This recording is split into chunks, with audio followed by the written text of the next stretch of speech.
Hello and welcome to the regular business meeting for the District of Squamish. Today's Tuesday, November 19th. Holland Squallen, Clis Tuktamut, Tlas Squamish, Okmeo. As always, we're gathered to do our work today on the traditional territory of the Squamish Nation. Please be advised that this council meeting is being live streamed, recorded, and will be available to the public to view on the District of Squamish's website following the meeting. If you have any concerns, please notify the corporate officer present at the meeting. Can I have someone move adoption of the agenda? Moved by Councillor French, second by Councillor Hamilton. All in favor? Motion carries unanimously. Thank you. We don't have any delegations or proclamations today. So item 4 is consideration of unscheduled public attendance. So if anyone has a matter they would like to address council before our next meeting, this would be your time to step forward. Seeing none. Move along. We have no public hearings or timed items. We're on to consent agenda. Would anyone like to pull anything from the consent agenda before I entertain a motion? Nope. Seeing none, I'll move the consent agenda. If there's a second by Councillor Pettingill. All in favor? Motion carries. Thank you. We have no committee recommendations. We're on to bylaws. So consideration of first 3 readings. So this is item 9A, subset 1, District of Squamish zoning bylaw, which is amendment bylaw for 39210 Discovery Way. And I'll pass it over to our staff to run us through the presentation.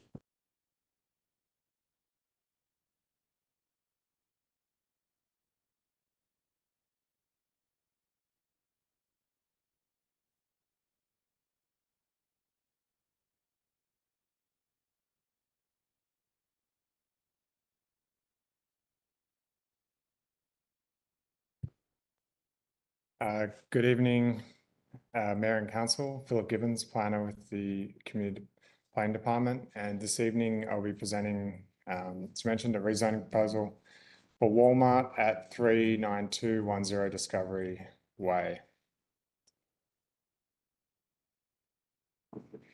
The subject site is located within the business park and is bound by Discovery Way, Commercial Way and Highway 99 as shown in the location map. And this parcel is approximately 3 hectares and is developed with a large format retail store, Walmart. And to the north is undeveloped commercial land. To the east is Discovery Trail and Highway 99. And the south is district-owned riparian habitat and commercial to the west. Some background. The original rezoning allowed for large format retail in the business park. However, it placed restrictions on the sale of perishable and non-perishable food items to limit food retail within the business park to reduce competition for grocery stores downtown. The subsequent rezoning to facilitate the Walmart development expanded food retail to permit 596 square meters of gross floor area for the retail sale of perishable and non-perishable food items. But this was excluding fresh meat, fish, poultry, and produce. And there was an additional 106 square meters designated for retail sale of confectionery food items. And this allowed Walmart to operate their standard format at the time. And then finally, as part of the rezoning, there was an agreement with Walmart not to apply for rezoning for at least 5 years. Applicable district land use regulations are outlined on this slide, along with the map of the current zoning. The OCP land use designation is highway and tourist commercial, and current zoning is C9 specialized highway commercial. The development permit areas applicable, 1, 2, 3, 8, and 11. 1 is for environmental protection, 2 is for flood hazard, 3 and 8 regulate form and character on the site, and 11 is for wildfire protection. It is also in a flood hazard area. The specialized highway commercial zone provides for a limited range of large format commercial operations. This site only applies to the Walmart and Sandman Hotel properties within Squamish and allows for a limited number of permitted uses as shown on the slide. This is a summary of the zone. And the conditions that are related to mentioned for retail is prohibition of food store, minimum floor areas to ensure large format retail, and prohibition on the sale of fresh meat, poultry, and produce. And the tourist accommodation and restaurant conditions place minimum floor area on uses. The application proposes to amend or remove several conditions of use within the C9 zone, which currently apply to the subject site. This amendment would remove site-specific restrictions on the sale of perishable and non-perishable food items. And this would permit grocery store use on the Walmart site as an accessory use with no explicit site size restriction. The accessory use category ensures property cannot be used solely for food retail purposes, and removing these restrictions would allow a full range of food options at the Walmart store, increasing grocery options for Squamish residents. Over the past 15 years, the district has experienced significant population growth, which is projected to continue driving demand and market support for additional food retail. As part of the rezoning application, Walmart has also applied for a delegated development permit to update the look of the store. The proposed changes include updated signage and painting of the facade, covered bicycle parking, 2 murals facing Discovery Way, and some end-of-trip facilities for staff. The bicycle parking regulations have been updated since the store was developed, including the requirement for the Class A stalls. The zoning bylaw has exemptions for existing buildings from meeting current standards, and these additional covered bicycle parking at the entrance and end-of-trip facilities help bring the store into better compliance with current standards. And the bicycle parking and murals will be secured through a land development agreement prior to adoption. The proposed development aligns with OCP policy.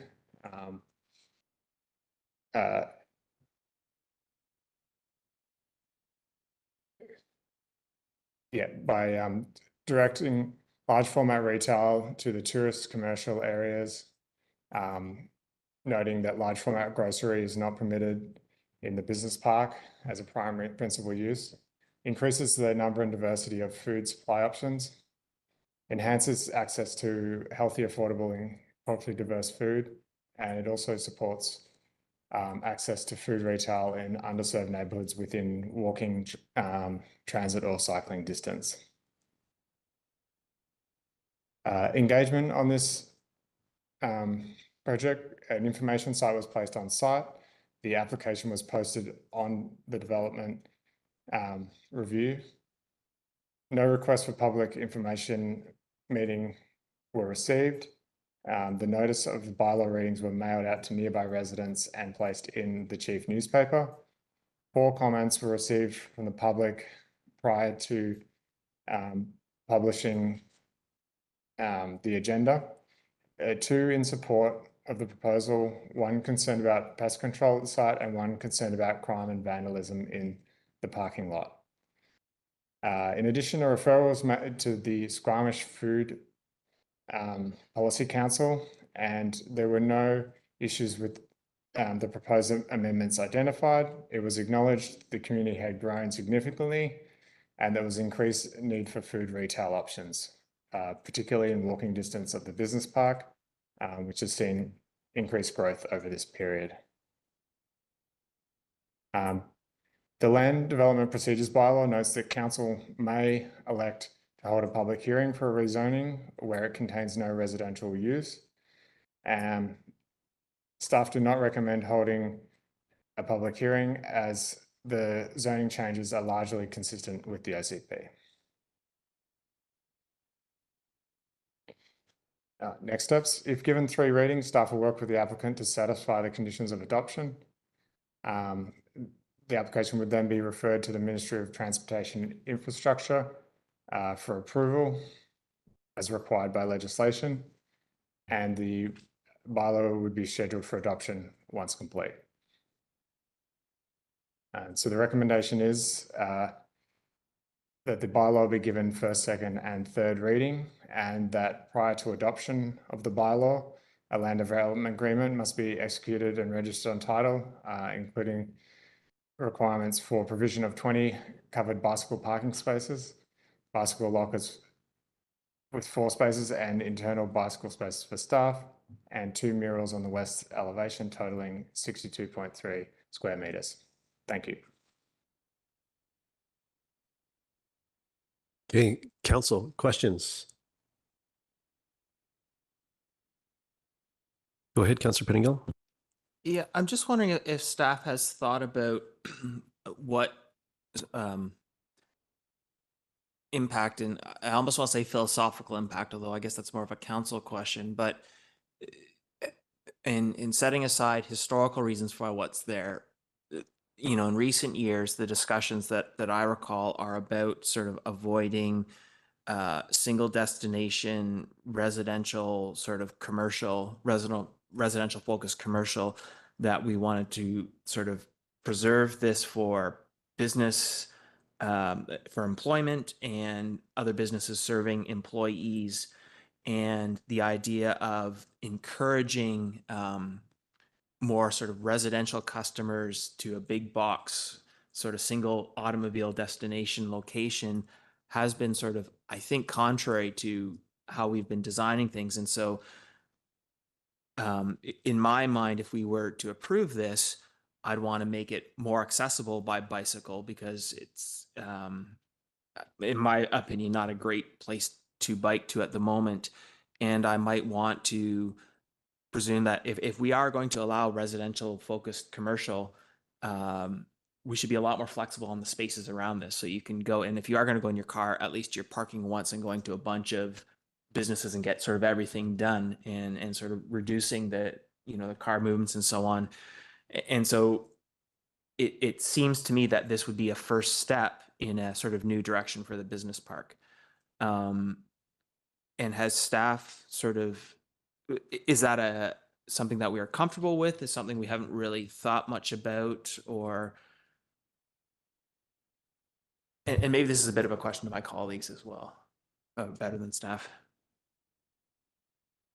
Through the mayor, staff have applied the current policy within the OCP, which designates this as an automotive-oriented retail in a very specific location on the east side of the business park. In saying that, staff considered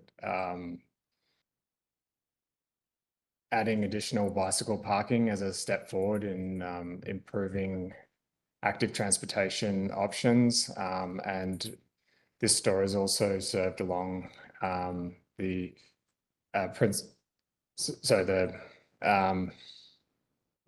it's on 4 transit routes, which all stop outside the store, and I'm led to believe that this is one of the most used transit stops in Squamish.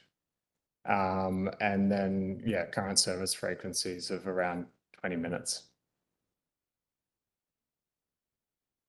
Yeah, do you have oh, yeah, go ahead.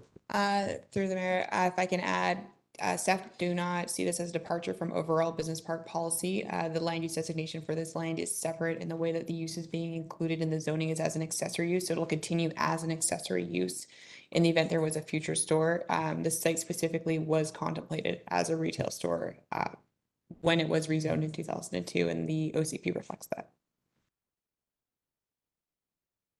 On the accessory use piece, I noticed in the presentation you said that the that would no longer, it'd be an accessory use, but would no longer be restricted by square footage necessarily. So those definitions, I think, become important in the conversation. How do you see that as is it, if it's not the square footage allotted to something, is it the percentage of the business that's driven through that category? Like, how do you parse those things out in this category or others where you have an accessory use that doesn't have a square footage restriction in it? I'm just having a hard time visualizing that myself. The accessory uses where permitted are essentially, we have a specific definition of accessories, but they're essentially subordinate to the, so they would essentially be customarily incidental to that principal use. So in case that you have like a retail store such as Walmart, it would be normal for them to have groceries within that. And then basically it would have to be, it can't be principal, so it has to be lesser than the principal use. So at least less than 50%. Okay. And I guess the previous restrictions were very situation specific to this site in the context of the day when it was rezoned. So this isn't, in general practice, what's proposed here now is what we see, where it's an accessory use, but it's not defined by square footage restriction. And that's how we generally like the zoning to be articulated. Generally speaking, yes, but I mean, such as the Walmart was previously, there may be reasons for implementing specific restrictions on particular types of accessory uses. Okay, and then you also mentioned there's a restriction on big box or large format, I think is maybe the term you use, grocer in the area. Can you speak to that, the definition of that? Again, I'm trying to compare that to what I'm hearing and seeing here. If it was a standalone with the same square footage, that wouldn't be permitted. Is that what I'm hearing? Correct. A standalone grocery store. So it would have to be, if it's accessory, it would have to be part of a larger retail store. And it would also have to meet the minimum size requirements that are also specified within the zone for each use type. Okay. Yeah, I just think the scale of the building, I think, is interesting. Just trying to wrap my head around like of 49% of the retail square footage, not the back end. In grocery could be the size of, like, what does that actually look like in comparison to some of our other grocery stores? Or if it was a standalone, it'd be a big store. If it was only 50% of the size that's there. So that's what I'm trying to rationalize, but I'm not quite hearing a clear differentiation between the two scenarios where you've got a new structure, a new building for, this is a hypothetical, for a grocery store standalone that's the same size as half of Walmart, which is essentially what we're contemplating here. So a standalone grocery store just would not be permitted. So it can't exist on its own. So without building out at least more than 50% of that gross floor area, there would be no grocery store. That makes sense. No, it makes sense. I'm just saying that Yeah. a grocery store by itself that was the size of half of Walmart would be a massive grocery store. So, which is kind of what we're talking about here. I'm going to mull that over, but are there any other questions here? Councillor Anderson? With respect to the store updates in the delegated or the development permit to be applied for, the 2 murals facing Discovery Way, I wonder if staff have given consideration to encouraging the applicant to work with our district public art advisor, who are the Arts Council at this time.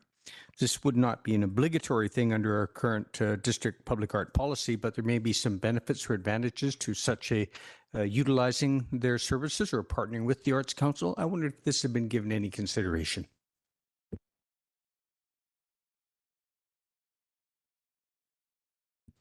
Through the mayor, that has not been raised to date with the applicant. But would not be adverse to it. Okay. Any other? Yeah, go ahead, Councillor Greenlaw. Through the chair, have we had any comments from local businesses on how they might be impacted by this decision?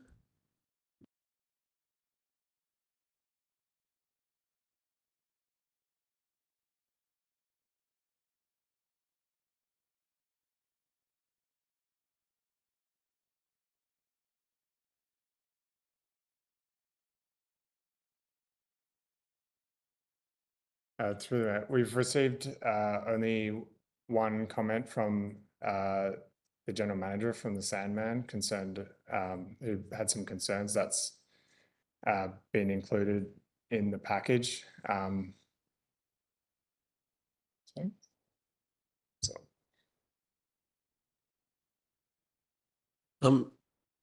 Could you remind me when this was zoned, when the current zoning was put in place?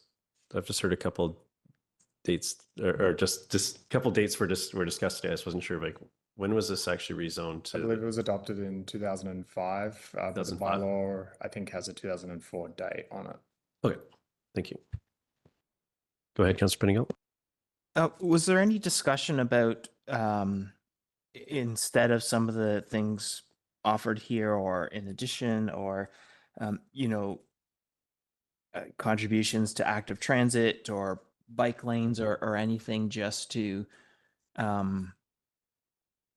help sort of with a mode shift piece to sort of offset the possible attraction of the vehicle trips, as I guess this is identified currently as an autofocus, but that's not generally our direction. So I'm just wondering if there's any other discussions.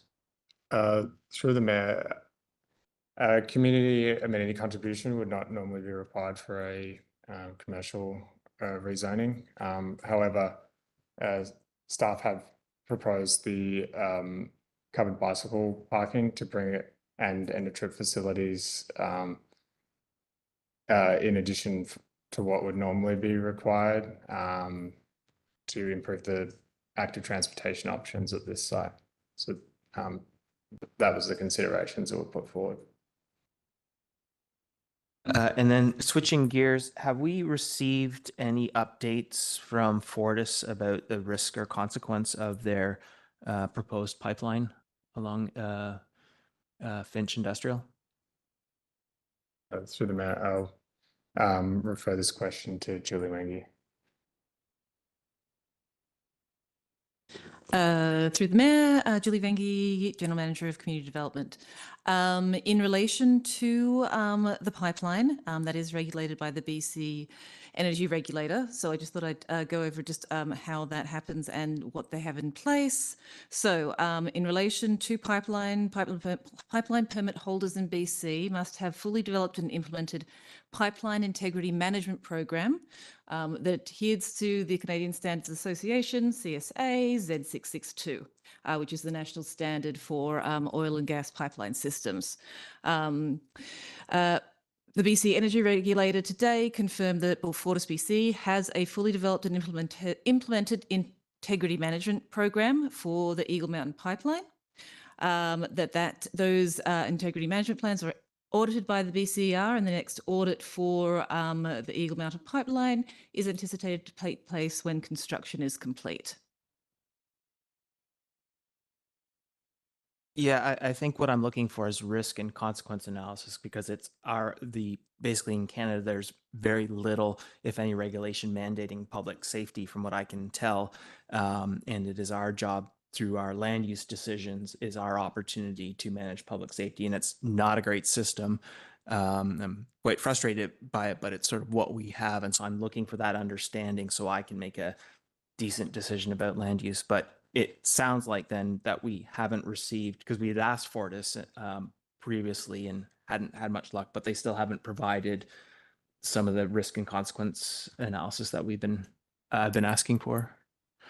Through the Mayor, it is my understanding that we have not asked Fortis to provide any such information.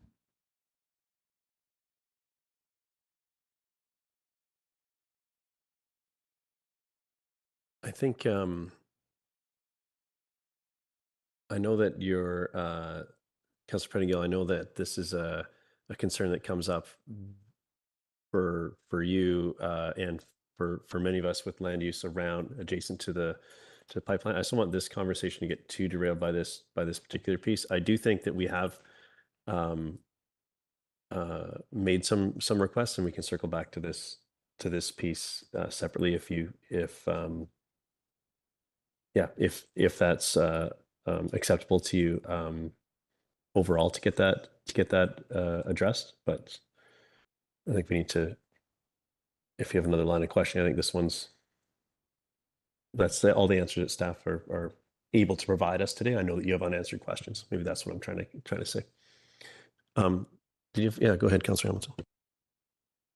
Yeah, thanks very much. I see on page 41 of the package, or page 4 of the staff report, there's end of trip facilities for staff listed as an addition to the building, but I don't see that in the staff recommendation.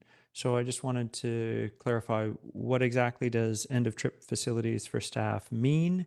And is the fact that item wasn't put into the staff recommendation, was that an oversight, or is there some other reason why that will be accommodated?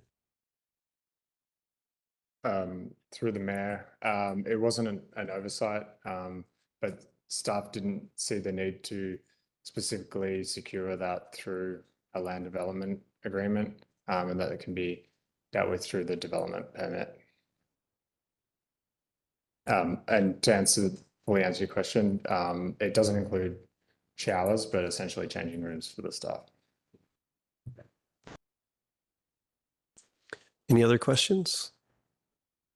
I'm gonna move the staff recommendation for 3 readings. If there's a second by Councillor Hamilton.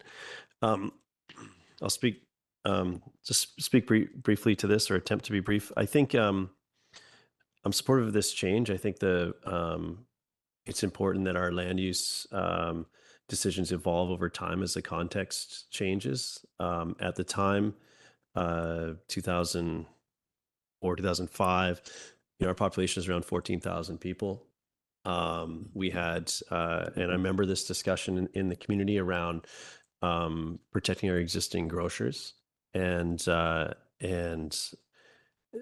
really having Walmart come to the community at all at that time was a very challenging conversation for the community, and there was a lot of what could happen. And what we see happened wasn't the worst, which is often the case. It's not often we get the worst case scenario. We actually had quite a positive impact on the community, and folks were trained to go to Vancouver for pricing reasons to do their major purchases, and they were able. And we saw actually a positive ripple effect throughout the community of people staying in the community to do their business. I think that it's important that we keep an eye on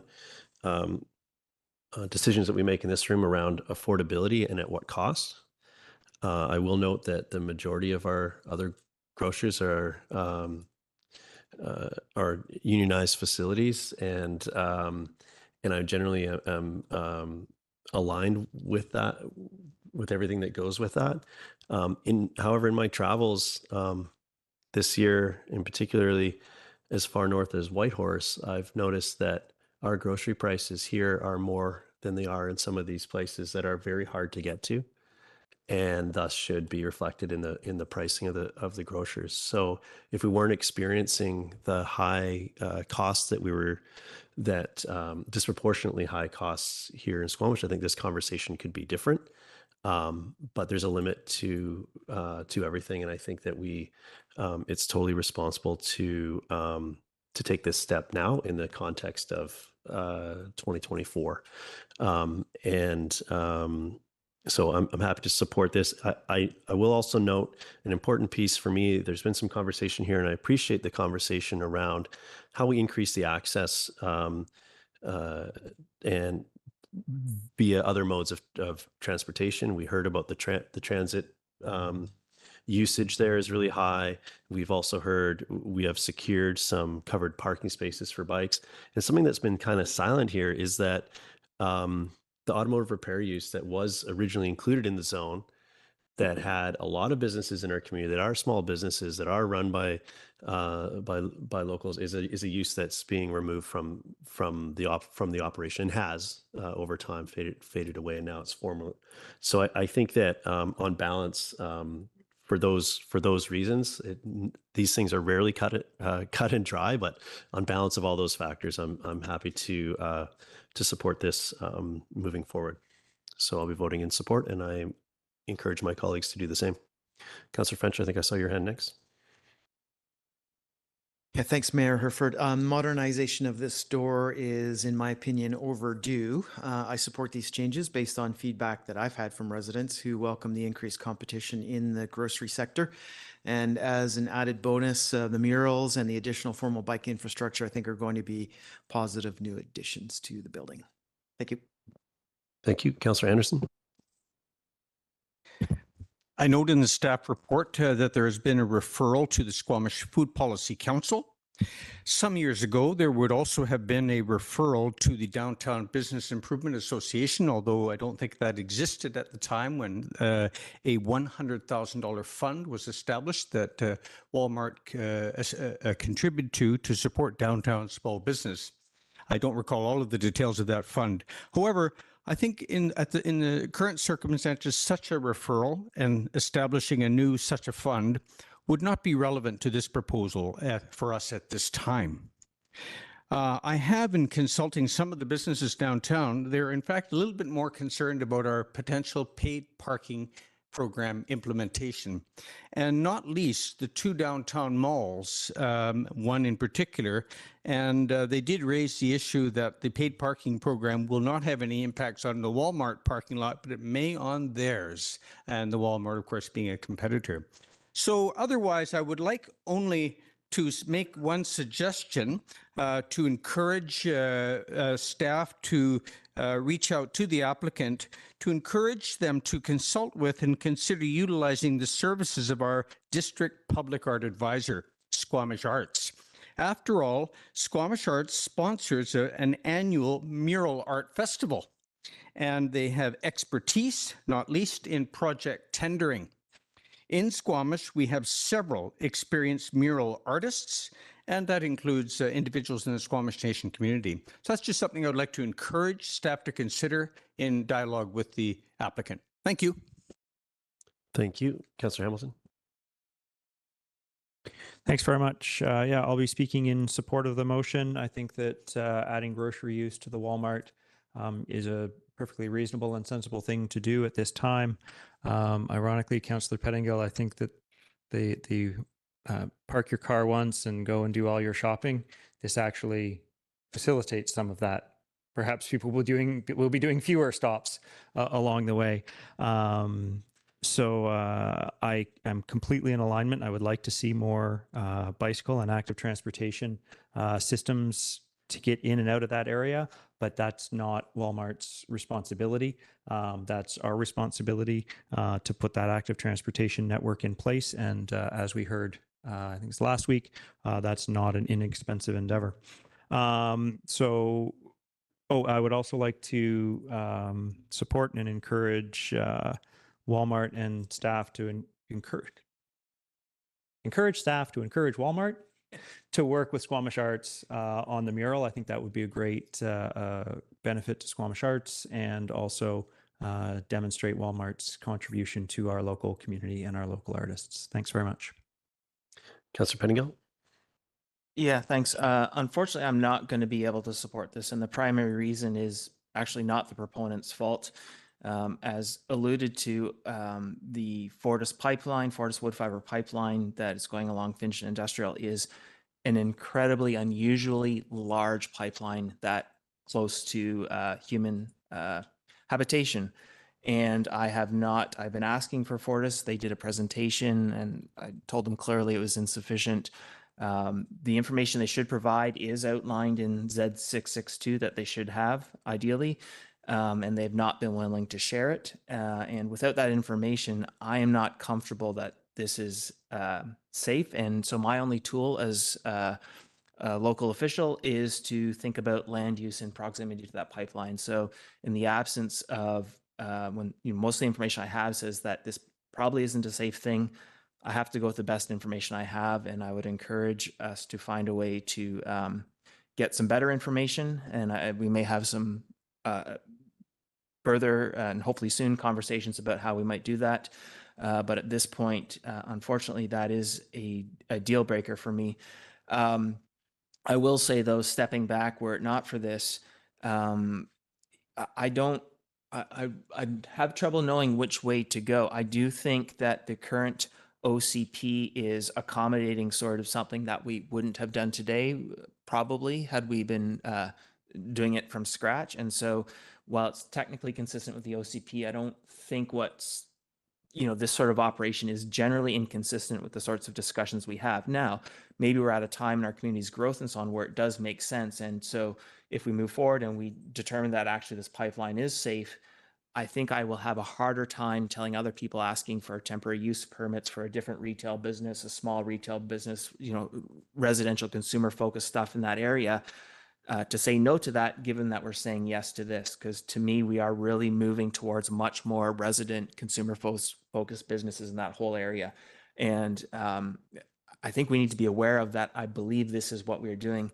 The third point I will make is we're in a housing crisis. We're asking people to really accelerate housing, and we have significant amenity contribution expectations or things we look for. And, we may not have policy for commercial developments, but I do wonder if we are applying a sort of fair standard when we think about the sorts of things we look for residential developments with the rezoning. Given I'm not supporting this anyways, maybe that's a bit moot, but maybe something for my colleagues to consider. Thank you. Before I go to Councillor Greenlaw, I'll just mention that we have a discussion upcoming before the end of the year on the new AAC policy, which I think may run up against some of those issues that you addressed in your comments there. Councillor Greenlaw. Thanks. Through the chair, I'll be supporting the motion on the floor, though I do have concerns about the potential negative impacts on existing grocers, in particular Farmers on Duty, which is a family-run small-scale grocer that is within a couple hundred meters of Walmart. Personally, I try not to support big companies and shop local as much as possible, but as Mayor Hurford mentioned, that is sometimes a luxury, and affordability is a major conversation in this community. So I hope that Walmart expanding to a superstore will alleviate some financial burdens for members in our community. I support the coordination with Squamish Arts, and I will also echo Councillor Pettingill's concerns around the risks and hazards about this pipeline to amplify his concerns and reiterate that there are a number of dangerous unknowns surrounding this project which could impact public safety. And it does give me some pause in supporting this. But overall, the fact that this facility is already existing and could alleviate some of the financial burdens to our community members is a higher priority to me at this moment. Thanks. Okay, with that, I'll call the question. All in favor and oppose? Councillor Pettingill opposes. Motion carries. Thank you very much. Council, moving on to our next order of business is 9B, adoption. These are temporary borrowing bylaws, and is our normal practice. These have already been through readings and across our desk before, so I'll move rather quickly here. I did have a couple folks say they had some questions about some pieces of these. Could we maybe highlight those now, and we'll go through and we'll go to those at the end. Yeah, what do you want me to just say the one or what it is and what the question is? Just which one has a question, and then we'll work around it, and then we'll... Cemetery Capital Works. Okay. Mine are the loan authorization repeal bylaws, all of them. Okay. So let's... Okay, that's easy enough to do. All right, so we'll start with as they're listed, the temporary borrowing bylaw for Whitaker Slough Pump Station Capital Works. Moved by Councillor French, seconded by Councillor Anderson. All in favor? Motion carries. Thank you. Next, we have the temporary borrowing for Honiak Honiak Park Sea Dike Capital Works. Moved by Councillor Anderson, second by Councillor Hamilton. All in favor? Motion carries. Next, we have the temporary boring for Loggers East Drainage. Moved by Councillor Hamilton, second by Councillor French. All in favor? Motion carries. Okay, and let's do the cemetery one. Do you have a question? I'm not sure that we have, because it's adoption, we may not have the staff here to address it, but we'll try. So go ahead. So this could be a budget question. It could be a, yeah. I noticed that the loan authorization bylaw is for $1,656,000, $566 for the cemetery capital works, but we only have $1.395 million allocated in borrowing for this item in our budget. So I would like to understand what the difference is. Thank you. Through the chair, I'll have to take a look at the budget and do the comparison and get back to you. Does that, do you feel that that affects your ability to, for this piece? I understand that there's other pieces to stick handle, or should we refer this to a future meeting to have that point? Is that like, just where are you on the scale of needing to know that for this decision? I would like to know why we're asking for $1.6 million in borrowing when we've allocated $1.4 million in spending. So I can't support this borrowing bylaw until I understand that. Okay. I'm going to ask, I was going to ask staff how much of a lift it is to get that answer and understand whether this is something we can go through the rest of the, our agenda or maybe provide a recess to find, or is it a bigger piece to get that answer, do you think, to our finance staff? Thank you, through the chair. The finance stuff, we're looking at it right now. My guess is if we go through it, we'll be able to address it. I do want to address that this is the temporary borrowing. This is not the actual loan authorization borrowing. So loan authorization borrowing has been adopted. So this would be the temporary piece of it, which sits underneath the loan authorization. So underneath the long term. Okay, let's just move ahead with the agenda here. We'll skip this one for now, and we'll see if the rest of our time together gets us a suitable answer. We'll grapple with it in a little bit. Okay, so we'll leave that one aside. So we're on to item 4 now. District of Squamish temporary borrowing. This is a wastewater treatment plant headworks building, capital works. I'll move that. Second by Councillor Hamilton. All in favor? Motion carries. Thank you. And then the final one here, before we get into the repeal bylaws, is the borrowing for bridge resurfacing capital works. Moved by Councillor Hamilton, second by Councillor French. All in favor? Motion carries. Thank you. So, Councillor French, you had a broad repeal question. Yeah, I noticed that this is the third time we're seeing repeal bylaws for the loan authorizations for pumper truck, for the landfill gas capture and flare, water meter capital works, and the Pioneer Way extension. So those are the next 4 on our agenda.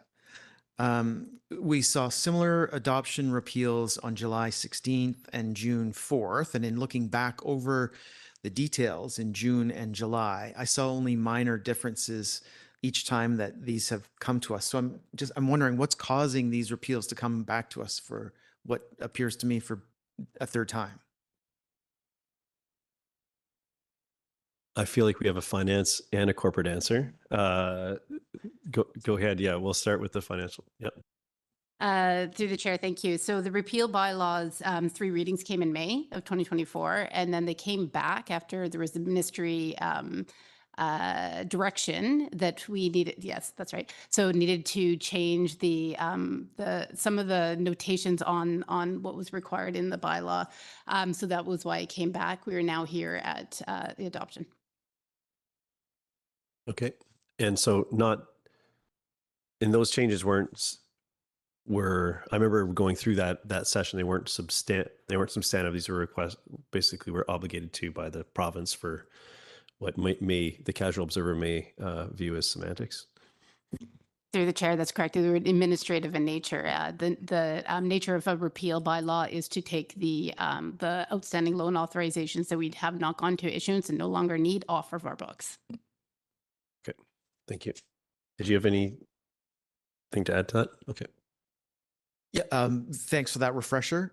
I didn't dig deep enough into the minutes to see that, and now that it's mentioned, I recall how this played out. Thank you. I'm sorry for using the semantics piece. I couldn't get administrative in nature. It might be the better piece there. So, but thank you for that. Okay, so now we're into the repeal bylaws. This is the loan authorization repeal bylaw for the pumper truck.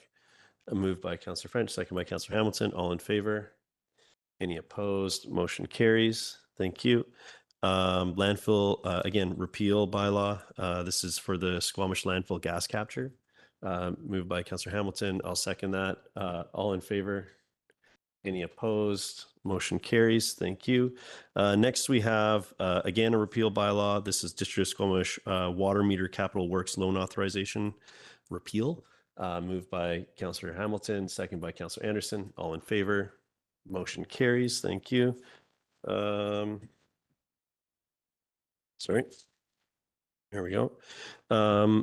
Next, we have the repeal bylaw for District of Squamish Pioneer Way Extension Capital Works.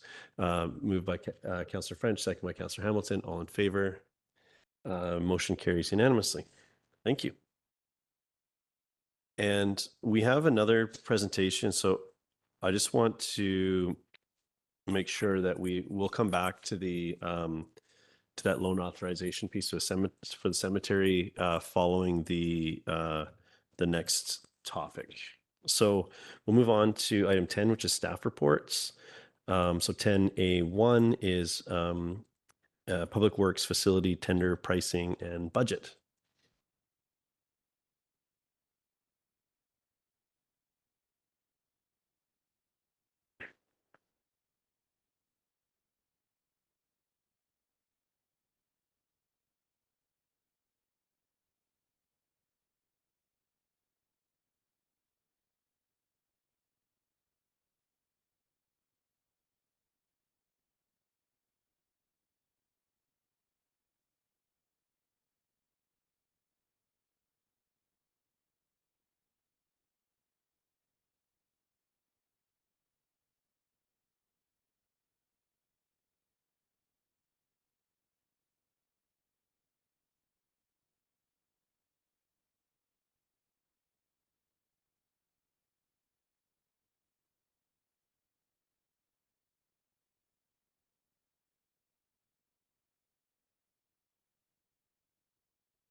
Over to you when you're ready.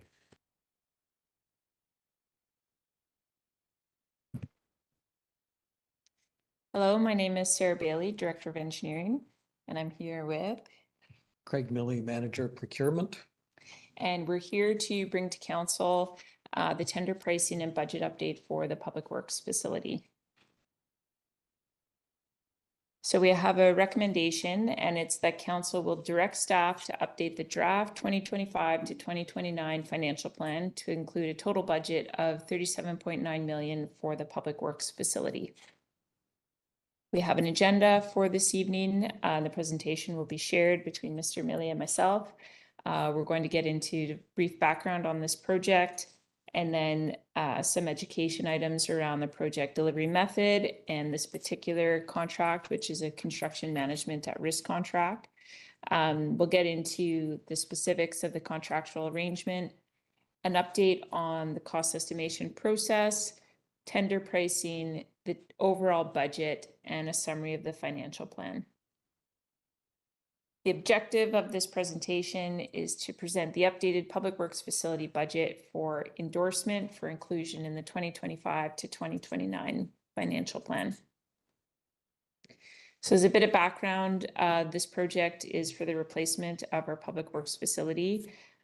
This facility ensures the uninterrupted delivery of essential services to the community, including clean drinking water. Public Works deals with our safe roads, including snow and ice control, emergency response, such as flooding and extreme weather. What's important to note about this project is its current status, and that's the building design is complete. The civil site works are nearing conclusion, and the construction of the building can proceed shortly.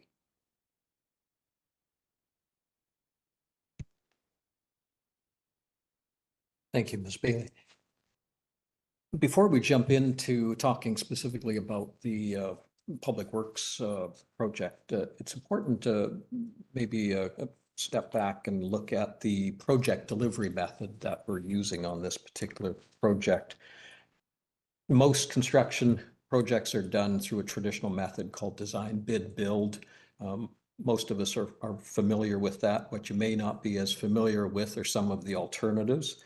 And the district has been using a number of these alternatives in recent years on some of the larger scale infrastructure projects, construction management, design, build, and integrated project delivery, which is being used on the Brennan Park project as we speak. What's important for everyone to know is that no one method fits all projects. We go through a very detailed analysis at the outset of a project. There are pros and cons to each, and it really begins with understanding the project risk involved.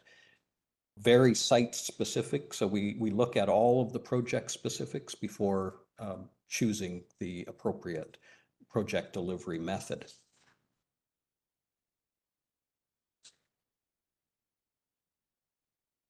We'll talk today about construction management in great detail. In fact, there are two different versions of construction management. We won't get into the one. The one we are using on the Public Works project is commonly referred to as CM at risk, construction manager at risk.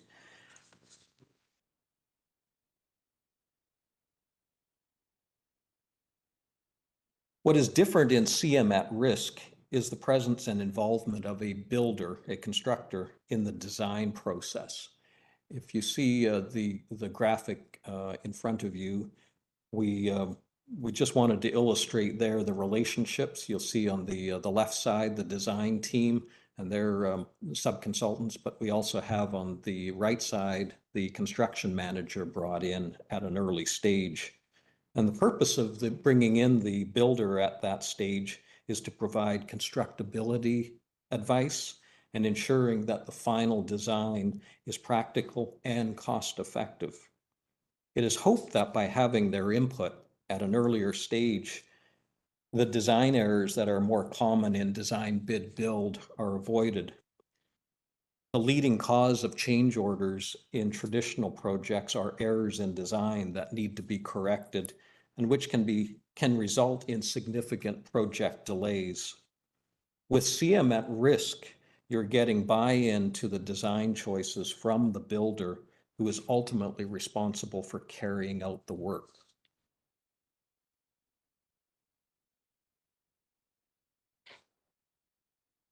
When the project then proceeds to the construction phase after the design is completed, the CM, in this case, Kinetic is the company that's acting as our construction manager. They're responsible to assemble the team of subtrades and suppliers using a public tendering process. The CM does not generally perform trade work itself, but acts on behalf of the owner, the district in this case, to retain, coordinate, and schedule the trades and the suppliers needed to carry out the construction work. And you can see this relationship illustrated on the slide.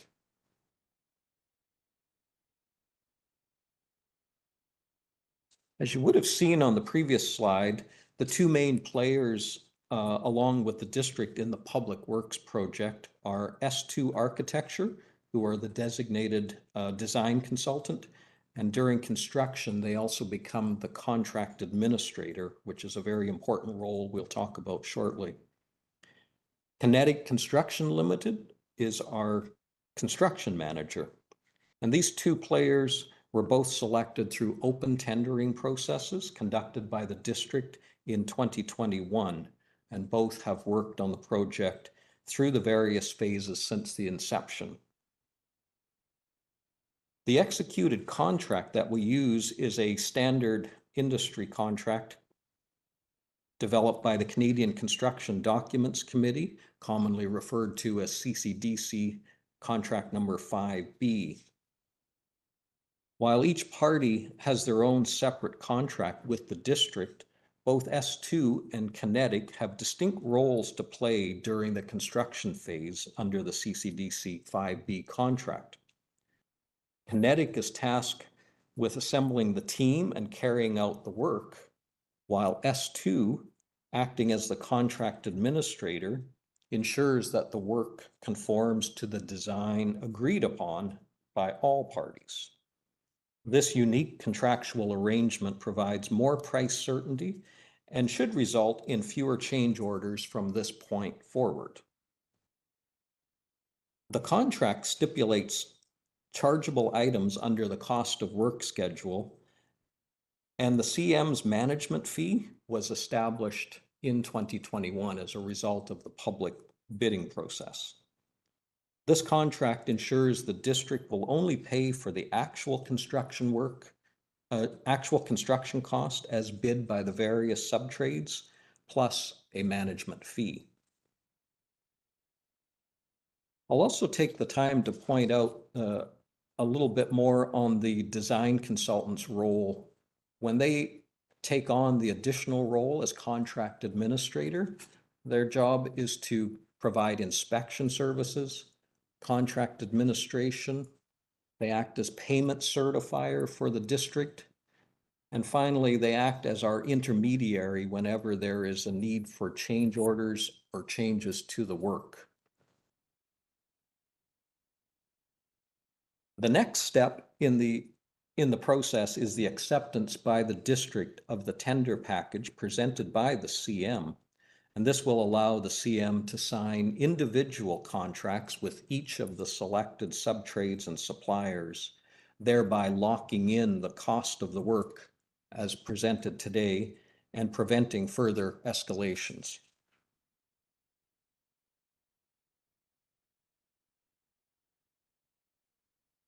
In previous presentations, you've been introduced to the class estimating process, whereby cost estimations are refined over time as planning and designing progress. And you'll see these classes represented at the bottom of the graph before you. You will find a fuller explanation of the various class estimates in attachment 1 to your report package. Here we have displayed them on what we call the cone of uncertainty, which I shall explain shortly. Often, it is surprising for us to see estimates change significantly on a project as planning and designing evolve. But I'm here to tell you that this is a universal experience and not unique to the district. The cone of uncertainty is a term often used in project management to describe the phenomenon by which project unknowns decrease over time. As the project proceeds and more planning and designing is completed, the amount of uncertainty decreases, eventually approaching zero. Project unknowns or uncertainty largely correlate to the variances in project estimates. When we plot these variances over time, it creates a cone or a funnel-shaped graph that you see illustrated in front of you. And just note the variance percentages shown are only an example and are not necessarily pertaining to the public works project. What we now know is that the cost estimate of 37 million presented in the 2024-2028 financial plan was actually at Class B during the design development stage, when drawings and final scope were not yet completed. Today, we find ourselves actually past the Class A stage, and with much more definitive pricing from the recent tender process, which we will talk about next. You'll notice on this graph, however, that we have not yet reached the 0 point where the lines converge.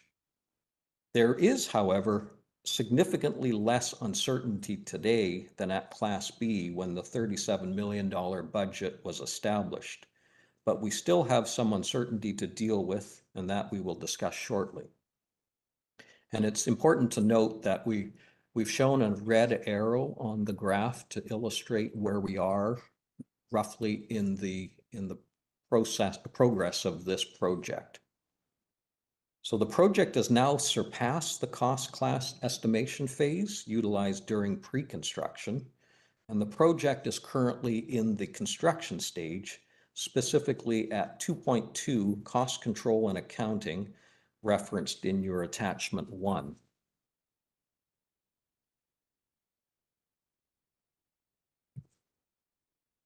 Over the past several weeks, we've had an opportunity to review all aspects of the public works tender situation to ensure that standards have been met. Our construction manager, Kinetic, has been open and transparent and provided us with all that we have asked of them. What is important to know that in July of this past year, between July and August, 28 separate subtrade and supplier tender packages were released and received bids back. It's also important to note that several Squamish-based businesses bid on and were successful in being selected to perform work on the project. Senior staff have reviewed all of the tender process and results. The construction manager has provided us with full access to all subtrade and supplier bids submitted.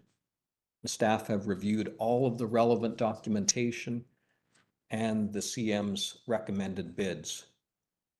And we are satisfied that a rigorous bidding process was undertaken by the CM consistent with construction industry practices. We also note that the tender prices received are in alignment with the pre-tender estimates, and this provides the district with a much higher degree of confidence as to final construction costs than the earlier estimates, provided they can be accepted and locked in time.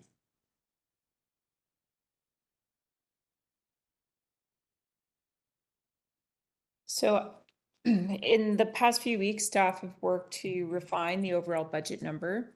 The process we undertook to complete this was evaluating the work that was completed to date, also work that is contractually committed. We reviewed the supplier list and confirmed the remaining scope of work to get to this number. We also looked at the remaining scope of work on the project. Primarily at this stage, it's down to building construction. The site preparation is nearly completed. There are some additional scope items that we've put in an allowance for in the overall budget. I'll talk about those slightly in the next slide. And all of this work has resulted in a total for budget for financial plan inclusion. It's important to note that as we were going through this process, we worked very closely with Kinetic and the other suppliers to get to this final financial plan number. So the project budget you can see in the summary table, the works completed and committed to date. Staff reviewed the actual cost from October up to October 28th, 2024. To date, over $9 million has been spent or committed to site prep work. The site prep work is nearing completion, and the costs you see on this table are inclusive of the completion of the site prep work as this is committed. Remaining costs are $25.9 million. This includes the remaining consulting costs for professional architecture and engineering services. It also includes fixtures, furniture, fixtures, and equipment, the building construction and new utility connections from BC Hydro and others. It's important to note that some of the items within this section do have some variability associated with them, as the furniture, fixtures, and equipment won't be procured for another year. At this time, costs may have changed. There's also some uncertainty with a few of the utility connection providers, as numbers have not been confirmed finally, but we are getting very close to these final numbers. You'll also see an inclusion of a 10% owner-held construction contingency. This budget is recommended as standard in both industry and district building construction contracts. It's important to note that the owner contingency funds are not committed in a construction contract, but are held by the owner to be used in specific instances where additional funds are required for project completion to cover unknowns within the construction contract that are outside of the construction manager's control. And this amount is not intended to be utilized for increases in scope. Under the CCDC 5B contract, it identifies clearly instances where the contract administrator will determine that additional funds are owed. Those are defined as change directive, concealed or unknown conditions, and delays. In this contract, change orders, if proposed by the contractor, are vetted through the contract administrator. If claims are valid, they're just discussed with the district. And if confirmed, they still follow a purchasing policy for sign-off authority of these funds. There's also an allowance here for additional scope items. These are line items that are currently expected but don't have cost fixed at this time. You can see the total is 37.9 million.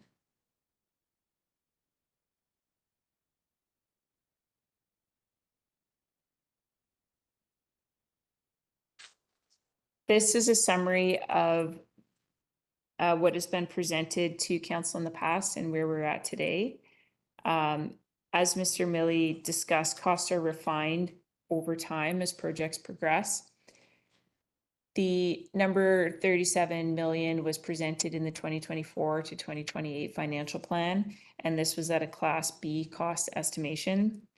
In September 3rd, 2024, 38.3 million was discussed with council. This included soft costs, hard costs, that include site prep work and the building cost. There was also a 3.7% risk registry and a 5.4% design contingency. Since this number was presented, staff have worked with Kinetic to reduce the project risks and design contingency, and design contingency has been eliminated following a thorough review of contractor tender pricing and confirmation of the final scope of work. The current 37.9 million is now reflective of a refined scope with some additional scope items yet to be priced. The 10% construction contingency has been included as standard practice. The next steps in this process is for staff to execute the agreement for Kinetic Construction to proceed with building construction. And in summary, we have the staff recommendation is that council directs staff to update the draft 2025 to 2029 financial plan to include a total budget of 37.9 million for the public works facility. I'd like to open up to council for questions. Okay, I've got Councillor Pettingill, French, then Hamilton. So just for my clarity, what we saw in the last budget draft, and I know there's lots of discussion, so I apologize. That had the 38.3 number in it, and the recommendation is to reduce what we saw in the last draft by 400,000 to the 37.9. Through the chair, that is correct, yes. Thank you. Councillor French. Thank you, Mayor Hurford. I'm interested in learning a bit more about the 10% owner-held construction contingency that's valued at just under $2.6 million. So let's just assume at the end of the project that most of that contingency wasn't spent. What happens with that unspent contingency? Where does it go? How is that accounted for? Thank you for the question through the chair. The anything that's unspent in the contingency stays with the owner. So if it's the portion that's funded from the land reserve, it would stay in the land reserve. Okay. And one more question. I'd like to know, is this the all-in final price for this facility now? Like, Is this the cost that's going to get us a fully functional building that'll be ready for use once it's furnished? Through the chair, yes, that is what we are anticipating. We are, when we look at that cone of uncertainty, we're down at tender pricing. We're now refined. We're at the stage where we're just at the 10% owner held construction contingency. So the 37.9 is anticipated to take us through the end. And ideally we come in below that and haven't used the contingency. Excellent. Thank you. Thank you. Councillor Hamilton. Thanks very much. This is sort of a follow-on from Councillor Pettingill's question about the reduction from 38.3 million. So it was the 1.3 million in 2026 that was allocated. That is the amount that will be reduced to 0.9 million. Is that where we'll see it change? Is that where we will see the change in the budget? In the 2026 line item that was 1.3 million, should that now change to 0.9 million? Thank you for the question. Through the mayor, yes, that's absolutely right. Thanks very much. And is the project still on track to be completed by the end of Q1? I think that was the last date we heard, 2026. Is it still on track for completion?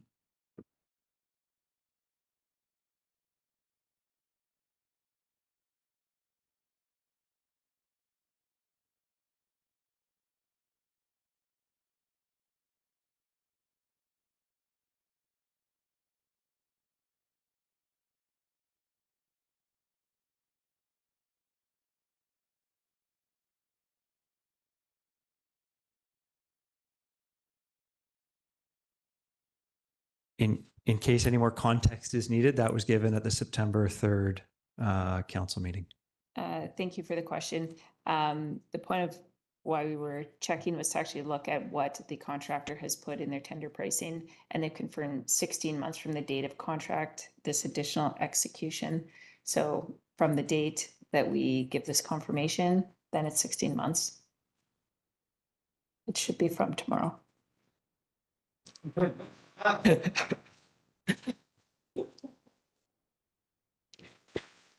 Thank you. Okay, 16 months, not 15 months, as was in the September 9th. Okay. Great.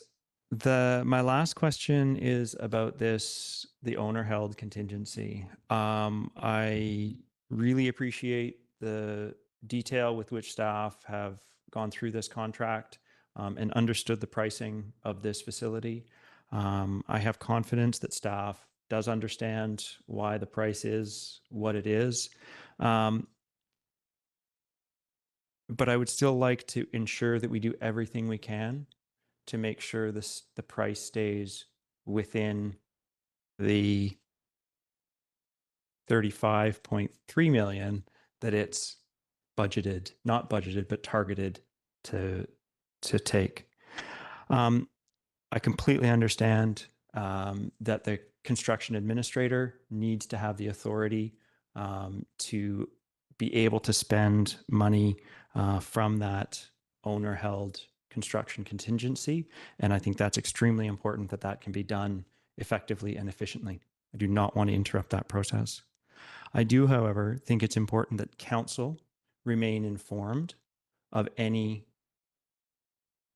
spend of that contingency. And this is not true for all of our projects. I don't think we need to be informed of every spend of every contingency of every project. But let's put this in perspective. The contingency on this project is larger than the Splashworks budget. This is a very large contingency that I think we are well served to keep our eye on very clearly. So I'll have a motion at some point, whenever the conversation dies down, for staff to inform council if more than 10% of the owner-held construction contingency is approved by district staff or the contract administrator within 30 days of that approval. Simply information, not an authorization to council, simply information to council. Not a motion on the floor yet. Okay. Just giving a foreshadowing. I was waiting for a question in that, but that's okay. We didn't get there. That's okay. Do you have a question for staff, which is the phase that we're in? So Thank you very much for reminding me. And there was a question related to that. Is there a reason why staff cannot do that? Is there a logistical reason why that is not possible?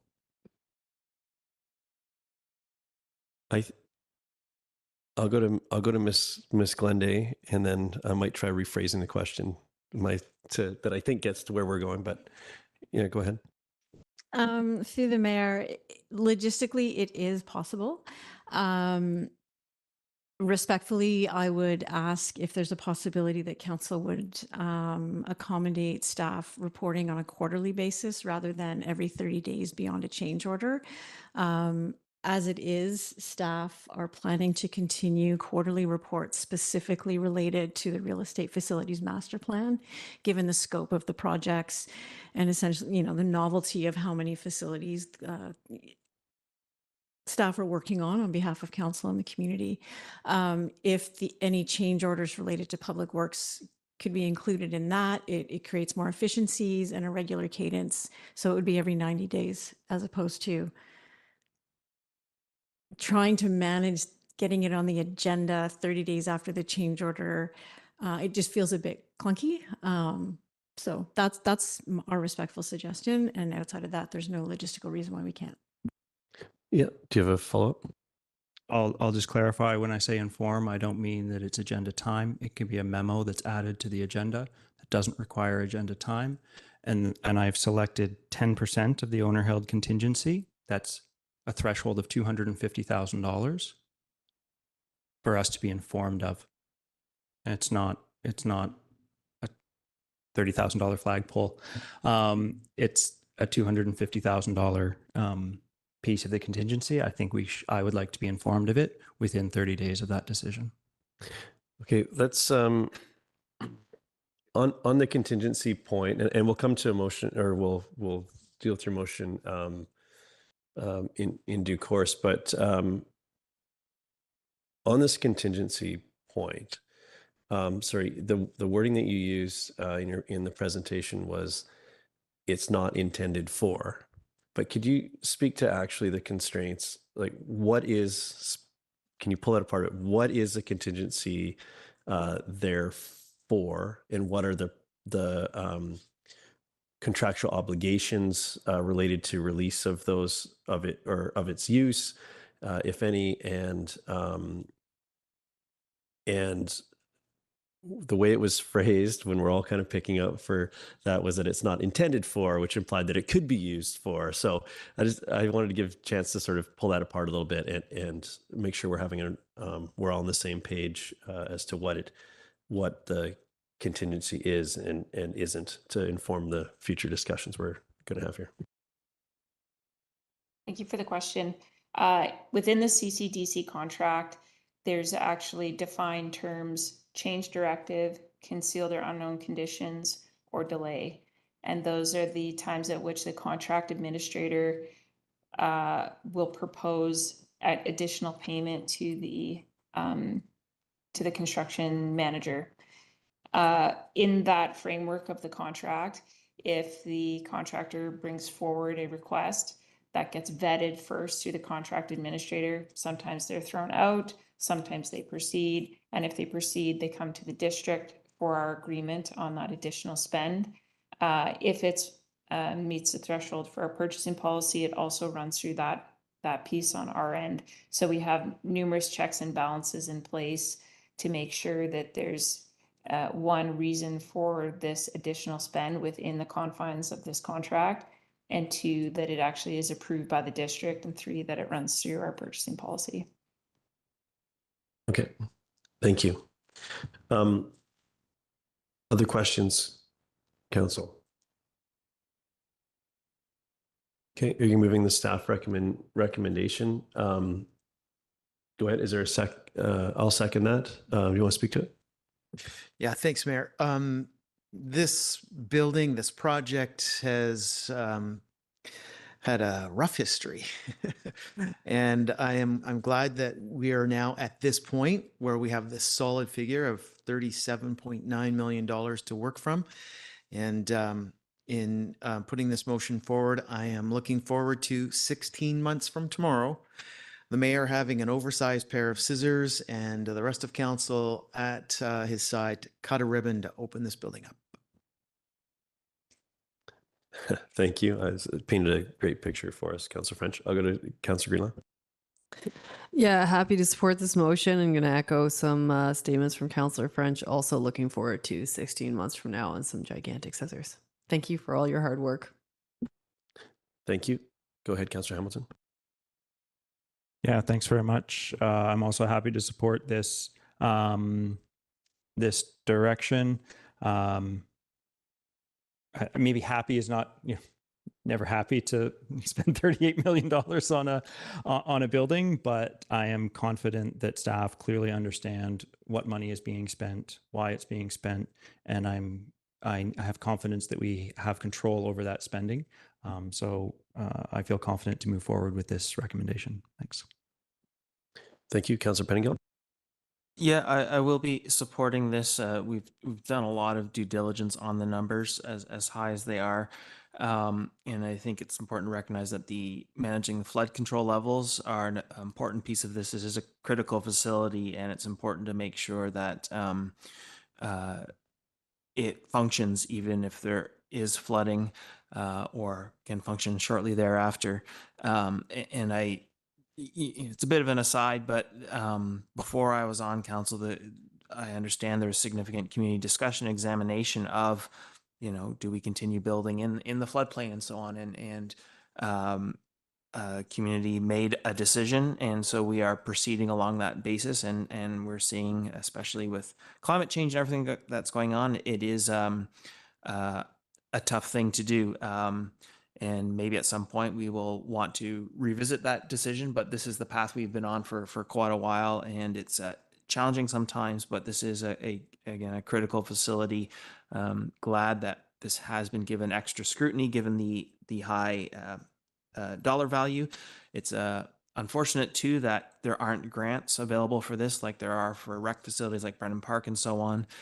So this is a tough pill to swallow, but I think it's a case where it's important to take your medicine even if it doesn't taste good. Maybe I don't know if that's the best analogy here, but it feels a bit like it. Way to lean into an analogy. It's always dangerous.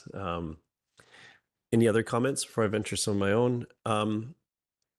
I'm speaking in support of the motion. I think I'd like to thank Mr. Milley for the cone of uncertainty earlier. I think this is an important concept for not only for us in these seats to understand, but for the community to understand as we go about implementing the real estate and facilities master plan and thus the budget asks that go along with. I think this particular project has had some challenges along the way, but I'm very confident at this point in time that we are entering the cone of certainty, which I'm going to call that last little percentage, last 16 months of this process, so I really appreciate the work gone into this so far, and particularly this hesitate to call it a final report, but this particular report that's communicating the sort of the extensive, I don't want to necessarily call it an audit, but I'm having a hard time coming up with a better word for it, but just to ensure that we are getting the value for the money spent, and that we're in a strong position contractually to ensure that we have that the community receives the product that we set out to deliver. So I'm happy to support the motion, and I think that I'll leave it there. I'll leave the comments there. I could go on for this, but I won't right now. With that, I'll call the question. All in favor? Motion carries unanimously. Thank you. Go ahead, Councillor Hamilton. Motion to put on the floor. The motion is that council directs staff to inform, too many councils there, so let me just restart. That staff inform council if more than $250,000 of the owner-held construction contingency is approved by the district staff or contract administrator within 30 days of the approval. Thank you. Is there a seconder for the motion? I'm not seeing a seconder for the motion. I think that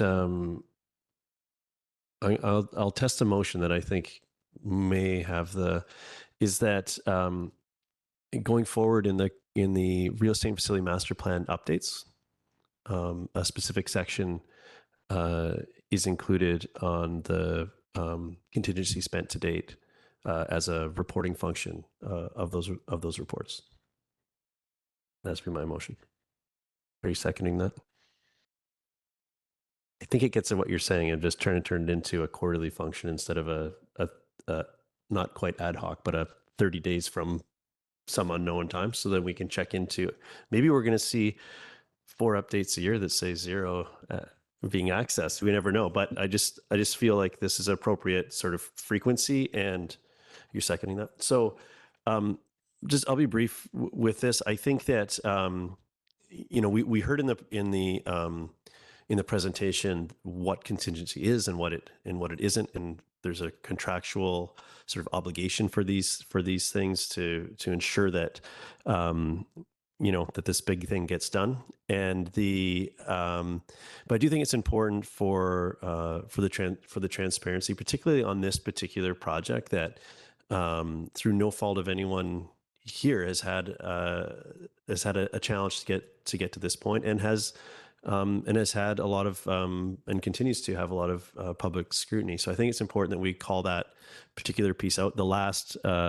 It's one of the last variables in our cone of certainty here, and really is something that I would expect to see,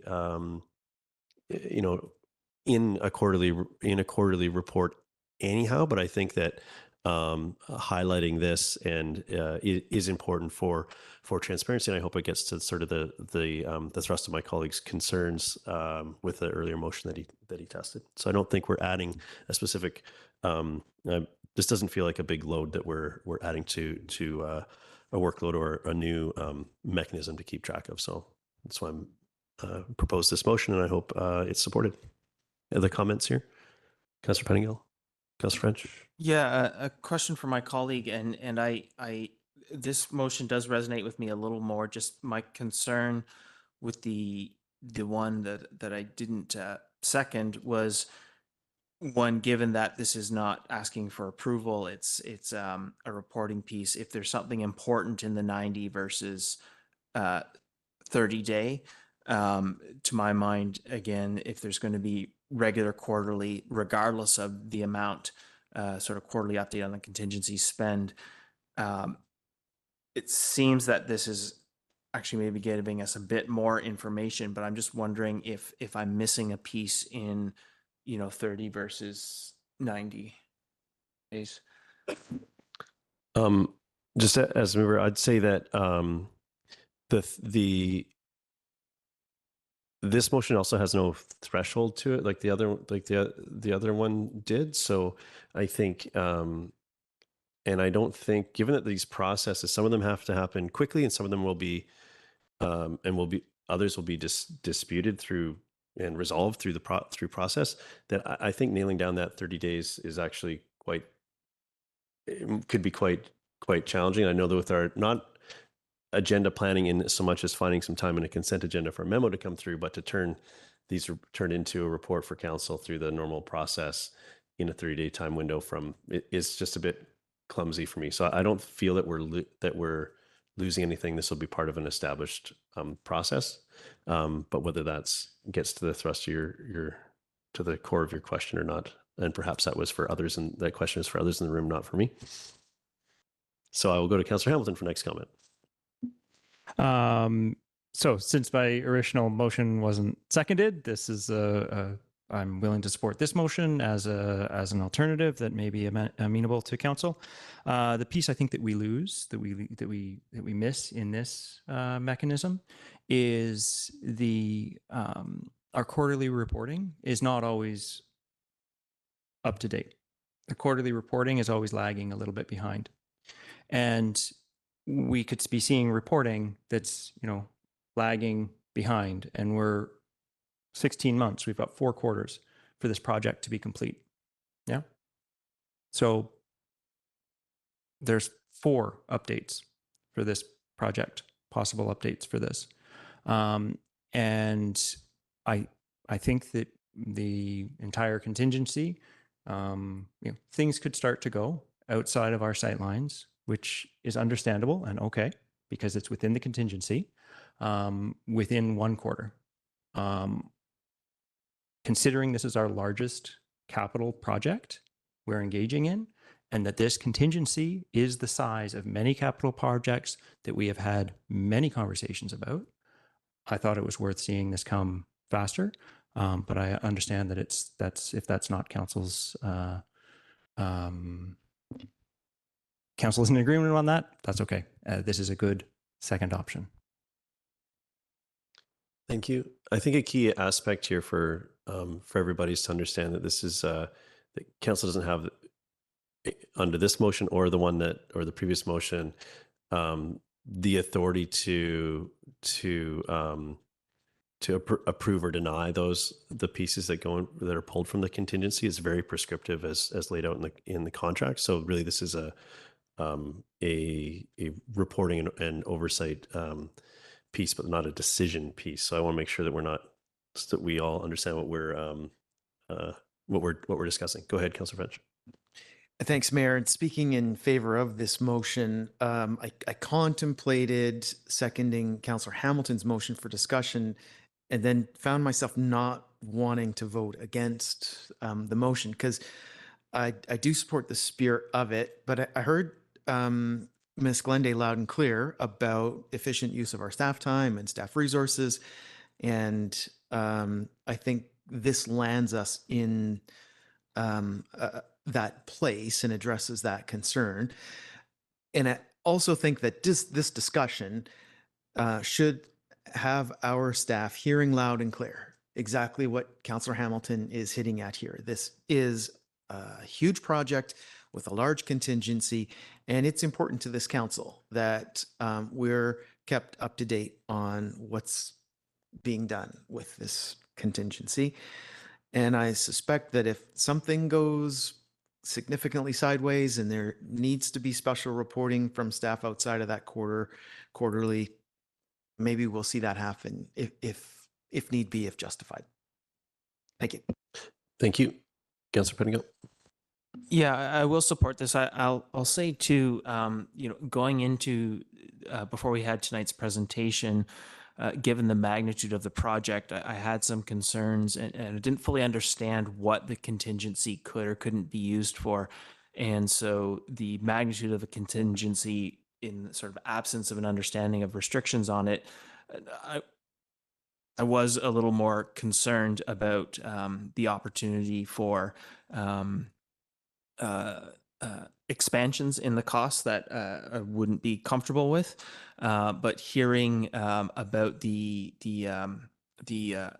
CM at risk process and the limitations on the contingency, together with the quarterly reporting on the project in general, but the contingency piece as well, I think I feel, and actually the explanation of the extra layers of diligence that were done reviewing the current estimates and approvals and so on, I do feel a fair bit more comfortable in terms of this contingency and so on. It's not the concern now that it was at the start of the evening for me. And again, I'm glad to have that extra opportunity as part of our regular reporting to see what's going on with it.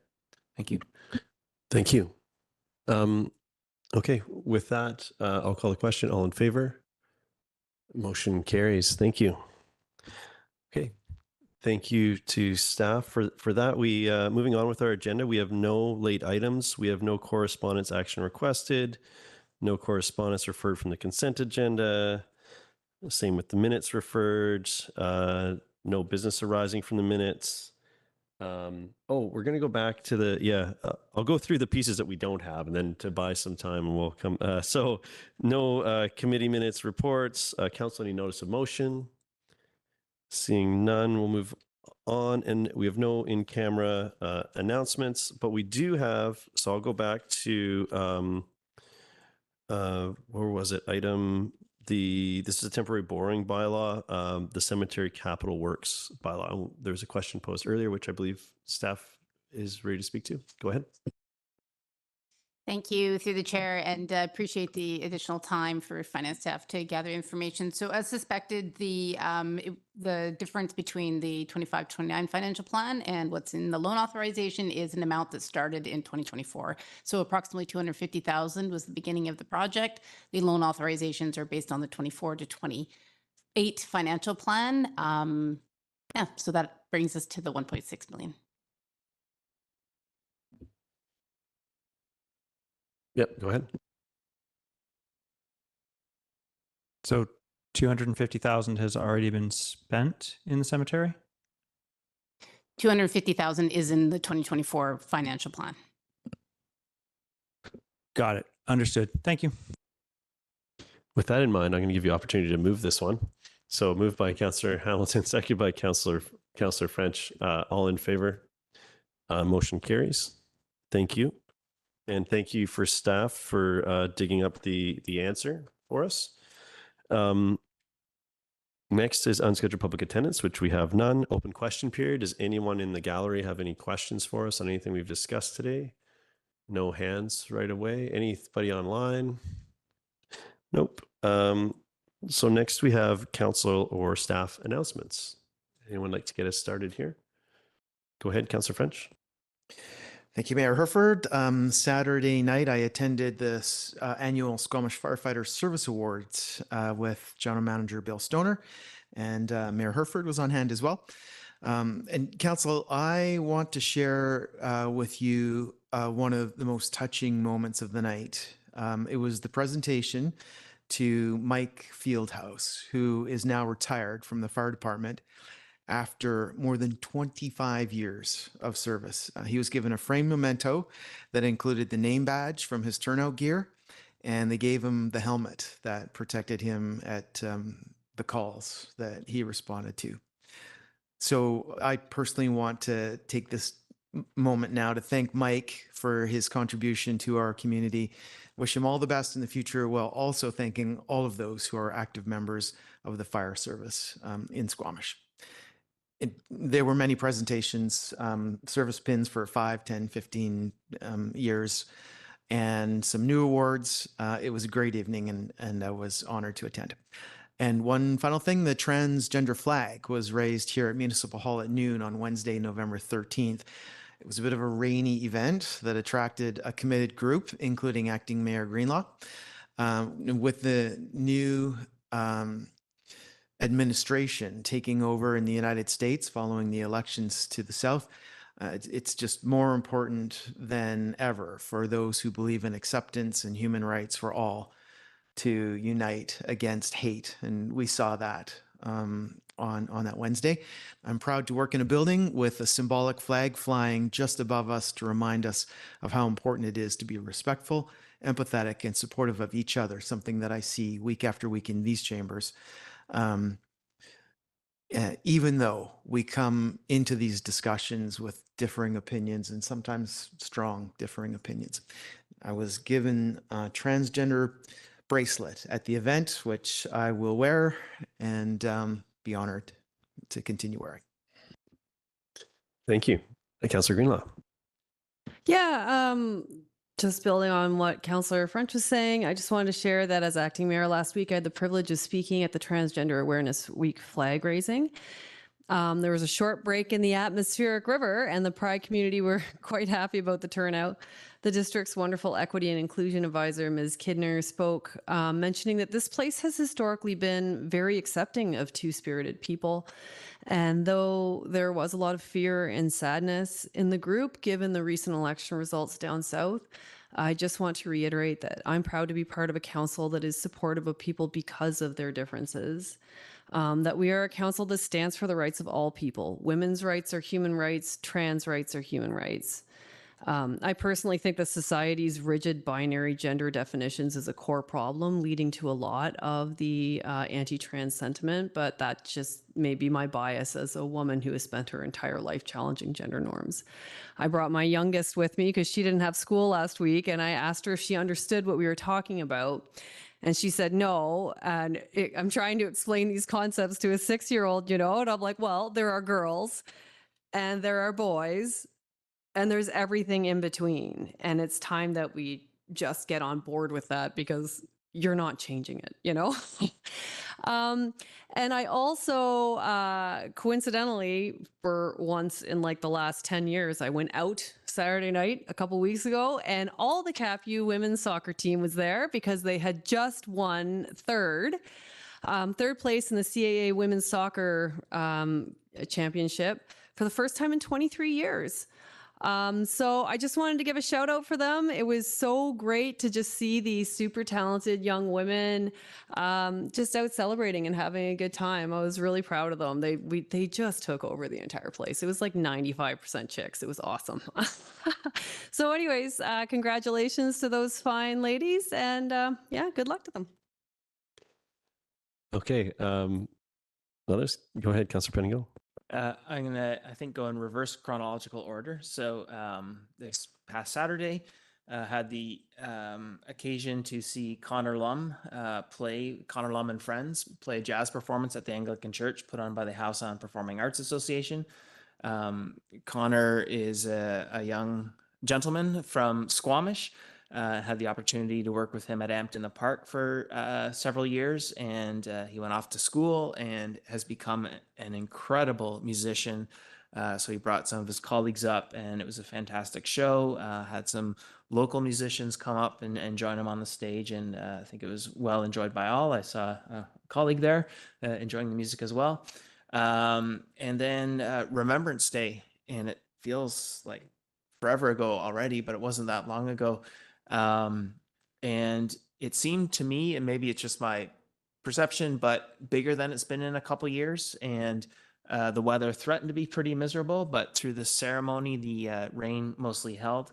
I don't know if everyone was feeling the same way as me. I suspect some were, but with things changing, especially down south, I think there is some apprehension about what the future holds, and I sort of wonder if that's what maybe brought everyone out to think about what doesn't go so well when we don't take care of each other as people. And so it was a really great day for the community to come together, and yeah, it was fantastic to see everyone out.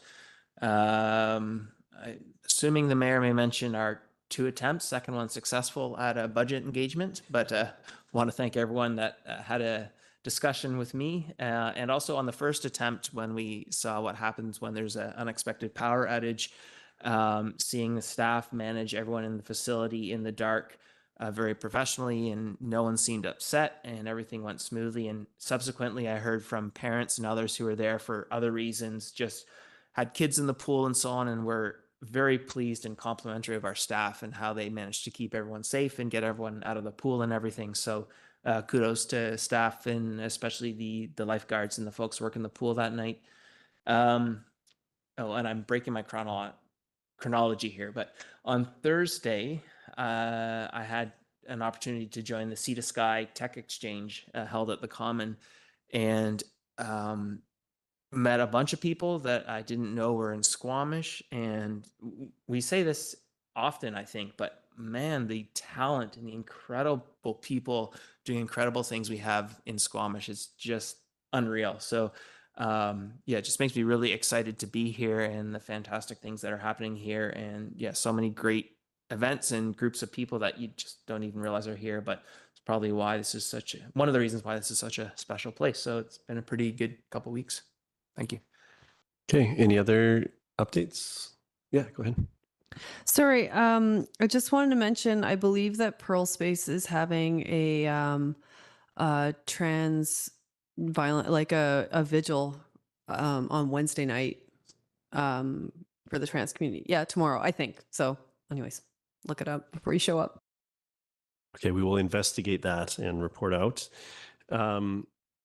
So it's been I was actually commenting today on one of the breaks. I was like, wow, I'm really tired. I don't know why. And now I'm going through my notes here as to this update, and I think I know why. It's been a really busy time. Since we last had this opportunity for the last regular business meeting, which is on the 5th, so much happening. The Youth Council met on the 6th, and they sat in all of my colleagues' places here in council chambers and received presentations from groups in the community talking about what they do and really seeking their feedback and their interest and the questions. With all due respect to my council colleagues, were not dissimilar to questions that I would expect to be asked in this space. So a lot of strong, I don't even want to say featured leaders they're leading today at the Youth Council. So great to see and to continue that work.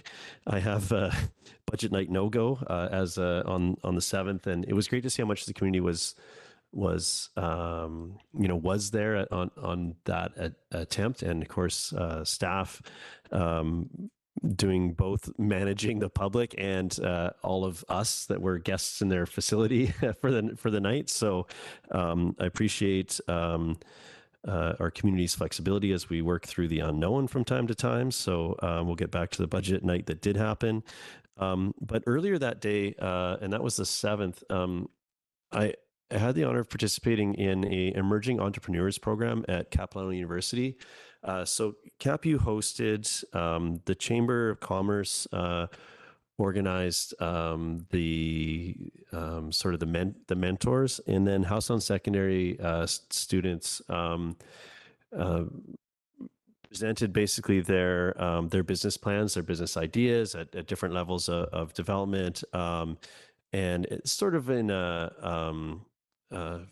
sort of 10-minute session and then move on format. So I had to meet with many young entrepreneurs and lots of really exciting ideas, and I hope they all come to fruition. And just statistically, hopefully, I think one or two of them may get across the line, but it's a really interesting exercise, if nothing else, if as you have passion and curiosity about something, to see how far it can go. So a lot of really good ideas there. And I was really struck by honestly the chamber members, our business community that came out and volunteered their time for this. There were 20 mentors there maybe, and these are all leaders in our business community. So very generous with their time, and lots of great discussions there. So yeah, really exciting piece of work. On the 8th, I was asked to speak at Howe Sound Secondary. It was a Remembrance Day ceremonies and because of the holiday on the 11th and being on the Monday, and this was Indigenous Veterans Day is the 8th, and it was really, I've attended so many I think my whole life here in Squamish Remembrance Day ceremonies, and we stand for the calling of the names, and they read out the names of the Indigenous veterans specifically, and they were names that I hadn't heard before, and I thought that was quite profound. And so I really that event is organized by the students at Howe Sound Secondary, and I think it was really a moving ceremony, and they all demonstrated just the utmost respect for the somber nature of the event. And yeah, it was quite something. And then on the of course on the 11th, Remembrance Day ceremony here, as we've heard already, it was kind of a bolstery day, and I wasn't sure how it was going to go, but it was packed. The park was, like, downtown was full, and as it should be. I think as ever, the folks from the Legion did such a great job of organizing and executing the event, including a shuttle buses back to the Legion, however many bus loads it took to get everybody that wanted to go back there. I have it in my calendar next year to hop on one of those buses and see what happens from there, as I haven't been to the Legion on Remembrance Day yet. But so it was a great ceremony. It was great to have the community come out and to have the honor of placing the wreath on behalf of the District of Squamish there. On Tuesday, the 12th, for those of you that were attended the council meeting, may have noticed I was in transit during our committee of the whole meeting on my way to Victoria to attend the oath swearing ceremony for our newly elected MLA. It was quite an honor to be invited there, and I thought that once invited that I'd be at the the observation deck level, but it was not the case. We're on the floor, sitting in the seats of the MLAs, including the graffiti that's written from everyone that sat in that seat inside the drawer, and like really really great to sort of be able to drink up the history of the place, as well as to see our new MLAs sworn in. And it was a very moving ceremony. And to open the ceremony in a good way, our Squamish Nation's elected official, Joyce Williams, was there. And similar to me, where I was like, I thought we'd be up in the nosebleeds, but we're down here on the floor. And she's like, I knew I was going to be asked to speak, but I didn't think it'd be on the floor of the ledge. So to be there and to witness that was really powerful, and I don't know if that's happened before for the swearing in of one of our MLAs. So I think it was quite a moving experience. The travel that day was a bit challenging, due to the another big storm that came through. I wonder what's causing all these big storms.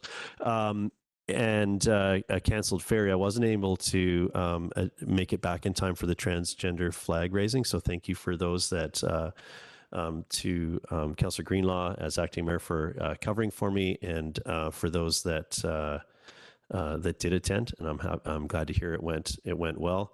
That evening, the Squamish Community Forest had its annual open house at the Squamish Public Library. So there was a presentation from their forester, as well as running through their operational plans for the next while, and just sort of answering questions for the community. So that was a great event, and a lot of interest from the community. And it's exactly what the Community Forest Project is about, is being able to answer those questions and show plans going into the future, and work with the community to address concerns they may have with those plans. And yeah, it was a very busy night, and which is why I was a touch late for the budget open house on the same night, which again, this was round 2 of the budget open house, but it was great to see. Didn't feel like it dampened turnout at all. So thank you to all the staff that took the time to be there, and for the community for coming out and having hard conversations about what they'd like to see elevated or diminished in the budget, and a lot of really thought-provoking conversations that I know will inform our decisions going forward. I think where else I want to have on the 14th, the Squamish Circular Economy Trailblazer community celebration was held. So these folks have been participating in a circular economy work in our community, and there was including handing out some grants for for folks that are either integrating circular elements into their existing business, or starting a new business that want to do that in the new and modern way that involves the circular economy. So it's great to hear about those initiatives and spend some time with the folks working on that. We heard about the fire rescue dinner, which was just on Saturday, the 16th, and I share Councillor French's assessment. It was I know Mike. I've known Mike Fieldhouse since elementary school, and it was great to see him there. And retiring, he's not one for to be the center of attention. So I thought he was going to run away when they at the end, but he's stuck around with his fire family, and I just amazed at the dedication of folks in our fire service, particularly. Well, I get in both our professional firefighters and our paid on call firefighters, and Mike really sums that up. The amount of time committed over those 25 years between training and responding is just astounding. So thank you to Mike and his family who supported him through those 25 years of being a Squamish Fire Rescue member, and to all the others that received their long service awards and promotions that night. It was great to be part of that. And I think I'll leave it. There's even more things to say, but that's a version of why Mayor Hurford's a little tired at 8 o'clock on a Tuesday. It's been a really, really busy time, all positive things, but it's great to see, to be able to share those pieces with the community. We have no motion to close this evening, so I'm looking for a motion to terminate. Councillor Hamilton. I would like to put forward a motion to terminate. I will second that motion. Thank you. We'll call the question. All in favor? Motion carries unanimously. Thank you very much, everybody.